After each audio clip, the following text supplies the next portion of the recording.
जो उपासक के जीवन में प्रतिकूलता आती है, यदि वो सही उत्तर दे दिया तो उसकी भूमिका बढ़ जाएगी भक्ति की। सही उत्तर शांत भाव से सहे। भगवान आपका मंगल करें, आपकी बुद्धि शुद्ध करें। ऐसी सद्भावना, और चुपचाप सह गए तो आपकी भक्ति की भूमिका ऊपर उठेगी। आई हुई प्रतिकूलता को आपने प्रतिकूलता से ही उत्तर दे दिया तो आप आगे नहीं बढ़ पाएंगे भक्ति में। जब कोई भी प्रेम मार्ग में, ज्ञान मार्ग में, योग मार्ग में, किसी भी मार्ग में आगे बढ़ने का उत्साह रखता है तो माया भगवती उसके सामने साधन की प्रतिकूल रचना रचती है। अब उपासक को उसे जीतना होगा, क्योंकि भगवान का आदेश है, मात्रा स्पर्शास्तु कौन्तेय शीतोष्ण सुख दुखदा आगमा पाइनो अनित्यास तास तितिक्षस्व भारत। ये शीत उष्ण का तात्पर्य अनुकूलता और प्रतिकूलता से है। केवल शीत उष्ण लेते हैं तो ये त्वगेंद्री का विषय होता है, किसी एक इंद्री के विषय की बात यहां नहीं है। हमारे हृदय में जो अनुकूलता में अनुकूल परिस्थिति, प्रतिकूलता में प्रतिकूल परिस्थिति आ जाती है, ये सांसारिक हृदय है। उपासक का हृदय ऐसा नहीं होता। वो अनुकूलता में दूसरों को सुख देने की भावना में कभी अहम नहीं करता, और प्रतिकूलता में अपने प्रभु का विधान मानकर सहनशील होकर आगे बढ़ जाता है। तास तितिक्षस्व भारत, इनको सहो। इसीलिए प्रभु देखते हुए भी उस समय आपको देखना चाहते कि आप कितने सहनशील हैं। प्रभु चाहते हैं कि आप सहनशील बनो, आदेश करते तास तितिक्षस्व भारत, आप इनको सहो। सुख दुख समय कृत्वा लाभा लाभो जया जयो, सुख में दुख में, लाभ में हानि में, जय में पराजय में समान बनो। प्रभु ऐसा चाहते हैं, तो हमारे स्वामी जैसा चाहते हैं, हमें वैसा करना होगा। हमारा उद्देश्य भगवत प्रेम है तो एक शब्द याद कर लो, हमें सहन करना होगा।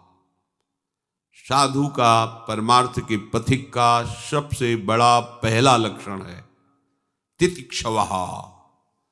दूसरा कारुणिकाः, करुणा उसके हृदय में भरी रहती है। हृदयम सर्वभूतानां, समस्त भूतों में अपनापन। जैसे अपने बेटे से हमें प्यार, ऐसे समस्त जगत के प्राणियों से हमें वर्ताव करना है।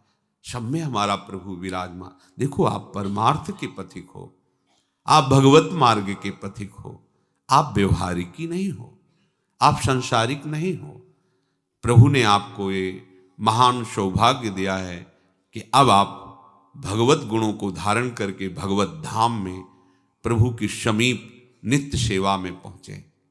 आप अपने थोड़े से अभिमान की पुष्टता के लिए कोई ऐसा आचरण न करें जिससे हमारे प्रभु को दुख पहुंचे। जब आप किसी भक्त को ठेस पहुंचाते हैं तो भक्त को पहुंची या नहीं पहुंची, लेकिन उनके स्वामी को जरूर पहुंचती है, क्योंकि बहुत प्यार करते हैं।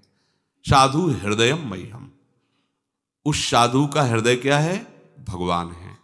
और आपने वहां पहुंचाई ठेस तो किसको पहुंची? प्रभु को पहुंची। तो अपने मालिक को दुख पहुंचाने वाला क्या सेवक कहा जाता है क्या? अपने प्रभु को ठेस पहुंचाने वाला क्या भक्त कहा जाता है क्या? इसीलिए भगवान की प्रसन्नता इसी में है। ये चराचर जगत भगवान का स्वरूप है। हमारे आचरण भगवद वाणी के अनुकूल होने चाहिए। अपने लोग कितना भी उपाय करें, ये मोह की, ये वासना की जंजीरें हम काटने में असमर्थ हैं। पक्की बात समझ लो। अगर कोई आज तक काट पाया है तो प्रभु के श्री चरणों के आश्रय से, भगवद आश्रय से। तावद रागादयस्ते नास तावत कारागृहम गृहम तावन मोहोंग्र निगडो यावत कृष्ण न ते जना। हे कृष्ण, हे प्रभु, जब तक कोई तुम्हारा नहीं हो जाता तब तक ये राग द्वेष चोर उसके सारे सुकृतों को चुराते रहते, वो जान नहीं पाता। बहुत समझने की बात है। हम भजन करते हैं, हमारे अंदर भजन का प्रभाव क्यों नहीं प्रकट होता? क्योंकि ये चोर चुरा लेते हैं। राग में अनुकूलता, द्वेष में प्रतिकूलता, राग में स्तुति, द्वेष में निंदा, राग में सम्मान, द्वेष में अपमान, राग में हर्ष, द्वेष में शोक। मूल सबका ये राग द्वेष ही है। इसी राग द्वेष को त्याग कर तब तत्वबोध या भगवत प्रेम हम प्राप्त कर सकते हैं। पर हम राग द्वेष को बहुत सुरक्षित रख रहे हैं। ऐसा हमारे द्वारा जो परमार्थ की विरोधी वृत्ति का पोषण हो रहा है, इसे हमें ही त्यागना पड़ेगा। प्रभु ऐसा चाहते हैं, प्रभु ऐसा चाहते हैं। नहीं तो सामने अर्जुन जी हैं, अब क्या जरूरत है उनको उपदेश देने की? सारे उपदेशों का लक्ष्य तो आप ही हैं। पर प्रभु कह रहे हैं कि मैं ऐसा देखना चाहता हूं कि तुम सहनशील बनो। मैं ऐसा देखना चाहता हूं कि तुम केवल मेरे चिंतन में रत होकर के ही सारी क्रियाएं करो। मैं देखना चाहता हूं कि तुम्हारा मन केवल मेरे में ही लगे। तो हम प्रभु के हैं, उनके बल से हम ऐसी चेष्टा करेंगे प्रभु के प्रतिकूल कोई आचरण ना होने पावे। तो जब तक हे कृष्ण कोई आपका नहीं हो जाता तब तक ये राग द्वेष चोरों की भांति उसके सुकृत को, उसके तप को ये चुराते रहते हैं। ये मोह की जंजीर तब तक उसको जकड़े रहती है जब तक हे कृष्ण वो आपका नहीं हो जाता है। उसको घर का मोह, परिवार का कैद खाने की तरह जकड़ लेता है। चाहे जितना कष्ट हो पर निकल के नहीं भाग सकते वो तब तक जब तक आपकी कृपा कोर नहीं हुई। तो मूल बात, भगवद आश्रित होकर भगवत भजन करते हुए हमें राग द्वेष मोह अभिमान इन्हीं को तो मिटाना है। साधना किस बात की हुई? इन्हीं को मिटाने के लिए हो रहा है। अगर आप भगवद आदेश का पालन नहीं करेंगे तो आप रह कहाँ रहे? दुखालय में। परिणाम क्या होगा? दुख।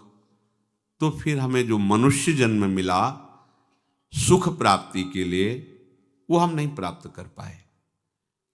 आप कहोगे हम सुख भोग रहे हैं, तो देव दुर्लभ मनुष्य शरीर से यदि केवल पशु पक्षियों वाले ही सुख भोग रहे हैं तो तुम्हारी महानता क्या हुई?